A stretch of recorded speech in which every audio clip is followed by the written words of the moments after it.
আসসালামু আলাইকুম। যারা ফেসবুকে খারাপ ভিডিও দেখেন এবং শেয়ার করে থাকেন তাদেরকে আমার ক্ষুদ্র জ্ঞান দিয়ে একটা যুক্তিসম্মত কথা বোঝাই। ভাই, ধরলেন আপনি মারা গেলেন, মারা যাওয়ার পরে আপনার হিসাব হলো, হিসাবে দেখলেন আপনার নেকির সংখ্যা এলো 101টি আর পাপের সংখ্যা এলো 100টি। তাহলে আপনার পাপের থেকে নেকির সংখ্যা একটি বেশি আছে, তার জন্য আপনাকে জান্নাতে যেতে বলা হলো। আপনি জান্নাতের দিকে এগিয়ে যাচ্ছেন, হট করে দেখলেন আবার আপনাকে ফিরে আসতে বলা হলো। তারপরে বলা হলো আপনি জাহান্নামে যান।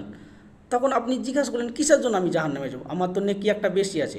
তখন আপনাকে বলা হলো আপনি দুনিয়াতে থাকতে যেসব খারাপ ভিডিওগুলো ফেসবুকে শেয়ার করে এসেছিলেন সেই ভিডিওগুলো আজকে 2 জন দেখলো, তার জন্য আপনার নেকির থেকে পাপের সংখ্যা একটি বেড়ে গেছে। ভাই, দুনিয়াতে থাকতে এমন কোনো কাজ করে যেয়েন না যেগুলো লোককে পাপ করায় এবং নিজেওকেও পাপ বহন করতে হবে।